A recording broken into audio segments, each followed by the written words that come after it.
Atha bin Abi Rabah ini teman-teman sekalian pernah, tentu Atha ini sedikit saya berikan gambaran, dan ulama mengatakan dalam ilmu jarh wa ta'dil, dalam ilmu hadis kita boleh ada hal-hal yang boleh disebutkan kalau berhubungan dengan kekurangan seseorang, kalau memang itu ciri khasnya, atau sesuatu yang kalau disebutkan tanpa menyebutkan nama pun, nah ini masuk bukan dalam ghibah. Yang jelas ulama menyebutkan ciri fisik di sini, seperti mereka menyebutkan Nabi SAW jarbu, tidak tinggi tidak pendek, itu bukan aib. Atha bin Abi Rabah ini seorang budak hitam, kulit hitam, disebutkan dalam buku-buku tentang penjelasan biodata beliau, orangnya kurus, kaki kanannya pincang, mata kanannya rusak. Fisiknya sangat kurang, rahimahullah. Tapi waktu Atha bin Abi Rabah menjadi ulama, khalifah waktu itu Sulaiman bin Abdul Malik, adiknya tadi Abdul Malik bin Marwan itu, anaknya Abdul Malik bin Marwan, waktu sudah meninggal ayahnya dia jadi khalifah. Sulaiman bin Abdul Malik ini orangnya baik, khalifah dan suka dengan alim ulama. Dia mengeluarkan peraturan kalau tidak boleh mengeluarkan fatwa di musim haji kecuali Atha bin Abi Rabah, orang alim ulama. Karena ini dalam haji tidak boleh sembarangan nih. Sampai Atha bin Abi Rabah dapat julukan ya alimnya ulama, gurunya para ulama. Ulama-ulama pun kalau datang di Mekah banyak meminta nasihat dari beliau.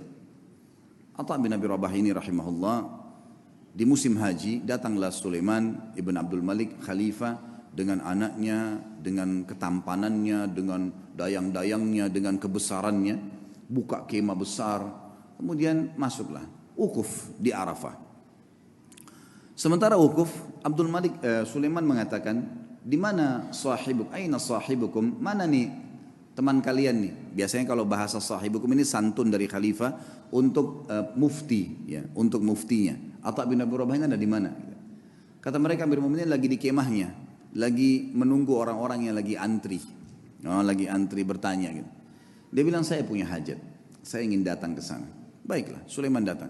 Sulaiman ini dia menunjuk si, ya, Atha bin Abi Rabah jadi mufti, dia yang memberikan gaji, gitu kan, pemimpinnya lah. Ya.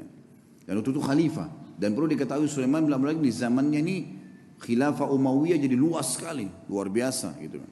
Kuasanya sangat luas karena ayahnya juga punya kekuatan militer yang besar. Ringkas cerita dia pun datang dan dia seorang yang saleh. Begitu dia masuk ke kemahnya Atha bin Abi Rabah, disambut oleh Atha bin Abi Rabah, pelukan, ngobrol, saling menyebutkan kata-kata yang santun satu sama lain sebagaimana adab seorang muslim. Setelah itu Atha bin Abi Rabah bertanya, wahai Amir Mukminin, kenapa anda datang ke sini? Kata dia, saya punya hajat, ada pertanyaan yang saya mau tanya. Kata Atha bin Abi Rabah, ini orang tadi saya bilang ya, kekurangan fisiknya ada, dia pegawainya, yang datang ke dia ini, kalau mungkin maaf teman-teman di gubernuran sini, presiden langsung yang datang, bukan cuma gubernur. Langsung datang, langsung ke ruangan dia karena ada hajat yang dia mau sampaikan misal. Gitu kan. Datanglah teman-teman sekalian, lalu dia mengatakan, atau mengatakan hajat anda pribadi, pertanyaan pribadi, atau hajat umat Islam. Kata Amir Mu'minin, hajat saya pribadi, pertanyaan saya pribadi. Atha mengatakan, kalau begitu Amir Mu'minin mohon maaf, anda keluar antri bersama muslimin. Karena ada yang sudah antri sebelum anda punya hajat pribadi. Kalau itu hajat umat Islam, saya akan dahulukan anda. Orang di sekitar Sulaiman ini marah. Tapi Sulaiman diam. Rahimahullah. Beliau sangat luar biasa. Mana ada presiden atau raja mau dipermalukan begini? Kan tinggal jawab selesai kan gitu.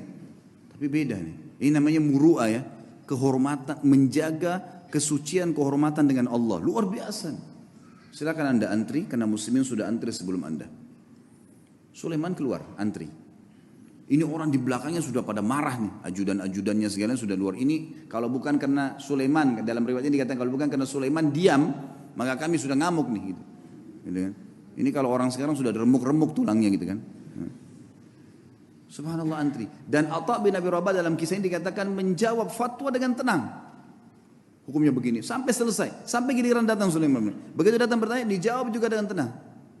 Sudah selesai, pulang. Sudah, pamit, pergi. Begitu kembali ke istana, tentu ada masalah nih ya. Sulaiman bin Malik dengan keimanannya juga akhirnya dia mengatakan, kumpulin semuanya, kumpulin semua kerabat saya yang ada hadir di sini dan semua ajudan pemerintahan. Panggil semua, dipanggil semua kumpul. Di kemah yang besar mereka kumpul. Lalu dia mengatakan, apa yang kalian lihat bukanlah sesuatu yang mempermalukan. Amir Mu'minin, raja, bukan sesuatu yang mempermalukan. Dan demi Allah, Allah memuliakan Atha bin Abi Rabah dari saya karena ilmunya. Dan di dalam Islam memang seorang alim di atas seorang amir. Dan memang saya punya hajat pribadi, maka jangan pernah ada yang merasa marah dengan Atha bin Abi Rabah, karena saya sendiri tidak marah dengan dia. Dan wahai anak-anakku dan para ajudanku, belajarlah agama, karena ilmu agama akan mengalahkan singasana para khalifah. Tapi bagaimana teman-teman? Khalifah bisa begitu, Atha bin Abi Rabah alim bisa begitu. Dan semua dengan lapang dada bisa menjaga. Kenapa? Karena mereka yakin ada raja yang sebenarnya, Allah Azza wa Jalla. Kita teman-teman cuma kebetulan saja beda formalitas nih, baju bedanya cuma sementara. Ini jabatannya, oh ini si fulan, ini mobilnya bedanya begini. Itu cuma hiasan, kemasan. Sama dengan makanan, misal kalau di Makassar ada coto yang ditaruh di mangkuk yang mahal, ada yang ditaruh di piring yang biasa. Tapi sama saja coto, gitu kan gitu. Mudah-mudahan bahasa ini bisa difahamin, gitu kan. Karena kalau makanan langsung paham biasanya. Satu waktu, kisah yang lain, Atha bin Abi Rabah mendatangi. Jadi Sulaiman meninggal dunia. Khalifah tadi meninggal dunia, sudah lewat waktunya dia meninggal dunia. Datang adiknya bernama Hisham. Hisham bin Abdul Malik, biasanya memang sudah tradisi, mungkin teman-teman di kantor pemerintahan sudah tahu. Biasanya kalau ada datang pejabat baru, maka dia akan ambil informasi dari pejabat sebelumnya tentang orang-orang relasi yang bisa dihubungin, kan gitu. Itu sudah biasa, turun-temurun memang dari dulu, gitu. Tapi mudah-mudahan relasinya ini orang-orang yang tepat. Yang jelas Hisham bin Abdul Malik sudah tahu, kakaknya ini Sulaiman terkenal dengan kesolehannya, dengan kealimannya. Dia telah menunjuk ya, Atha menjadi mufti. Maka dia tidak mau ganggu tuh, dibiarin Atha jadi mufti, lanjutin fatwanya.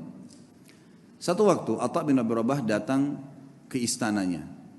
Atha bin Abi Rabah ini teman-teman sekalian naik keledai, keledainya tua. Dan untuk naik ke keledai itu kan biasanya ada pijakan untuk injak ya, itu dari kayu biasa. Bajunya biasa, imamahnya juga sudah tua, besar gitu. Dia lagi jalan dari Mekah menuju ke Damaskus, ibu kota Syria. Perjalanan lumayan 1 bulan. Subhanallah, begitu sudah kelihatan istananya Khalifah Hisham bin Abdul Malik, ada satu ulama lain namanya Atha juga Al-Khurasani dari Persia. Terkenal juga ulama tabi'in, Atha Al-Khurasani. Jadi kalau disebut nama Atha dua ini, Atha bin Abi Rabah di Mekah, ini bekas budak yang jadi alim ulama. Ini Atha Al-Khurasani memang anak pejabat, tapi jadi alim ulama juga. Dia lagi di kereta kencananya, kalau kita sekarang mungkin mobil yang paling mewah gitu kan. Kalau kita kencana dulu, ada 2 orang yang di depan memegang kudanya dihias dengan beragam macam hal. Luar biasa lah, kita tahu ini pejabat gitu. Begitu Atha Al-Khurasani lihat dari jauh, Atha bin Abi Rabah dikenal nih. Dia suruh berhentiin kereta kencananya, ada anaknya yang ikut di situ, anaknya Atha Al-Khurasani lagi ikut. Lalu Atha Al-Khurasani turun, mendekati keledai itu. Kata anaknya yang meriwayatkan kisah, saya belum pernah lihat ayah saya turun mendampingi orang, datangin orang. Biasanya dia yang didatangin. Ini enggak, dia turun dia datangin. Siapa orang ini? Sudah imamanya tua, bajunya tua, keledainya lagi pakai kayu, gitu kan. Kata anaknya nih, dia bilang, saya tidak pernah lihat ada orang semiskin itu. Dalam kisah itu gitu. Lalu ayah saya pun datang memeluk salaman seperti sahabat lamanya. Lalu mereka ngobrol, saya tidak tahu apa yang diobrolin. Lalu kemudian ayah saya kembali ke kereta kencana lalu mengatakan kepada saya, wahai anakku, saya akan masuk bersamanya ke Amir Mukminin. Kata anaknya, ayah, siapa orang ini? Saya belum pernah lihat orang semiskin ini gitu. Kata dia, hati-hati dengan lisanmu. Ini adalah Atha bin Abi Rabah. Kata anaknya, Atha bin Abi Rabah, alim ulama. Kata ayahnya, iya. Makanya hati-hati. Jangan ngomong sembarang. Walaupun bukan Atha bin Abi Rabah, kau tidak pantas mengucapkan kalimat itu. Anaknya mengatakan, saya pun beristighfar kepada Allah. Lalu saya melihat ayah saya jalan kaki bersama dengan Atha bin Abi Rabah. Masuk. Mereka cerita, masuklah mereka ke istana lalu mereka keluar. Kata anaknya, ayah, kata anak Atha al-Khurasani, anaknya bilang, ayah, ceritain apa yang tadi terjadi di dalam. Kata Atha al-Khurasani, demi Allah, kalau bukan Atha bin Abi Rabah, saya tidak diizinkan masuk. Atha bin Abi Rabah ini jalan pincang, kakinya hitam, tubuhnya hitam, bajunya biasa, matanya satu rusak. Jalan. Dia bilang begitu kami masuk, ini Atha al-Khurasani dengan baju jubahnya yang mewah dan seterusnya. Jalan. Dia bilang begitu demi Allah kami masuk pintu gerbang istana. Hisham bin Abdul Malik berdiri dari singgasananya. Raja berdiri. Kemudian mendekati Atha bin Abi Rabah. Dan orang-orang tidak tahu nih Atha bin Abi Rabah siapa. Pejabat-pejabat ini banyak yang tidak tahu. Karena cuma dengar namanya. Lalu julukannya Atha bin Abi Rabah ini adalah Abu Muhammad. Anaknya Muhammad. Hisham mengatakan, hahuna Aba Muhammad. Kesini ayahnya Muhammad. Atha bin Abi Rabah setiap mau mampir ke sebuah kursi dia bilang, la hahuna Aba Muhammad. Dirangkul terus tangannya, kata Atha al-Khurasani. Begitu sudah dekat dengan singgasananya, lalu kemudian saya dipersilakan duduk. Atha al-Khurasani dipersilakan duduk. Lalu Atha bin Abi Rabah demi Allah didudukkan di sebelah singgasana khalifah. Sebelahnya pas. Dan belum pernah singgasana khalifah diduduki oleh orang lain termasuk anaknya khalifah. Enggak boleh duduki singgasana itu. Hisham mengajak Atha bin Abi Rabah yang luar biasa begitu kehidupannya tadi, kondisinya duduk di sebelahnya. Lalu kata Hisham, ya Aba Muhammad, ada hajat apa? Kata dia, ada hajat saya. Hajat yang pertama dia bilang, penduduk Mekah dan Madinah wahai Amir Mu'minin, tetangganya Allah dan tetangganya Rasulullah SAW. Karena di Mekah ada Ka'bah, berarti orang yang tinggal di Mekah kan tetangganya Allah, bahasa santunnya begitu. Di Madinah ada rumah Nabi SAW, walaupun ada kuburannya beliau sekarang, sudah jadi kuburan, tapi kan rumahnya Nabi masih ada. Itu kan masuk dalam masjid. Tetangganya Rasulullah SAW terlambat ataya mereka. Ataya ini kayak pemberian yang diberikan oleh kerajaan, ya, dari khilafah diberikan kepada masyarakat semua, kaya atau miskin semua dapat. Dari hasil pendapatan negara nanti dikeluarkan untuk kebutuhan negara, kemudian sisanya dibagi rata. Itu haknya masyarakat. Penduduk Mekah dan Madinah tetangga dengan Rasulullah SAW terlambat ataya mereka. Maka saya mengingatkan anda kepada Allah agar memberikan kepada mereka. Baik. Kata Hisham, ya gulam, sekretaris datang, catat dan berikan sekarang juga. Ada lagi hayanya Muhammad, ada lagi. Para mujahidin yang membela perbatasan kaum muslimin, mereka ribat setiap hari. Terlambat gaji-gaji mereka. Ada istri dan anak mereka mengeluh dengan saya. Maka berikan hak mereka. Ya gulam, catat, segera jalankan pesannya Aba Muhammad. Ada lagi hayanya Muhammad, terus aja Atha menyampaikan hajat muslimin. Enggak ada hajat dia pribadi nih, hajat begini, hajat begitu. Ringkasnya adalah terakhir sudah 5 hajat, 6 hajat disampaikan. Kata Amir Mu'minin, masih adakah hayat Muhammad? Kata Atha al-Khurasani, demi Allah Atha bin Abi Rabah berdiri dengan tegak di depan Amir Mu'minin, lalu mengatakan kalimat yang membuat istana itu kalau mau goncang bisa goncang. Dia mengatakan apa? Wahai Amir Mu'minin, ada hajat yang lebih penting dari semua yang saya sampaikan tadi. Kata Hisham, apa itu wahai Atha? Aba Muhammad, apa itu? Ini orang-orang kaget, belum pernah ada orang khalifah duduk, dia berdiri depannya dan dia menunjuk nih, ada hajat yang lebih penting.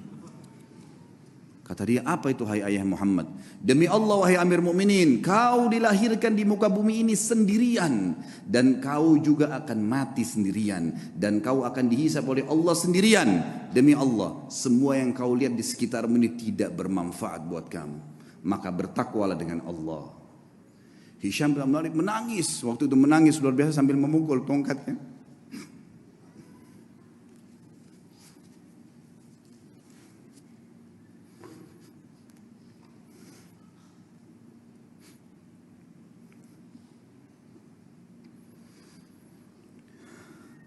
Nah, Hisham bin Abdul Malik akhirnya memukul tongkatnya sambil menangis, teman-teman sekalian. Lalu mengatakan jazakallahu khairan, semoga Allah balas anda dengan kebaikan. Gitu. Setelah itu kemudian kata Atha al-Khurasani, kami pun keluar. Dan demi Allah Atha bin Abi Rabah tidak minum segelas air pun dari Amir Mu'minin. Tidak minum segelas air pun. Dan waktu kami tiba di pintu gerbang, maka dikejar oleh seorang sekretaris untuk memberikan dia sekantong uang emas. Maka Atha mengatakan demi Allah saya datang bukan untuk ini. Kemudian ditinggalkan. Lalu kemudian Atha bin Abi Rabah pulang teman-teman sekalian hanya untuk menasihati di khalifah untuk hajat muslimin. Dan tidak ada hajat dia sama sekali. Kata Atha al-Khurasani sebagai penutup kisah. Demi Allah kalau Atha bin Abi Rabah menyebutkan semua hajatnya maka akan dipenuhi oleh Amir Mu'minin.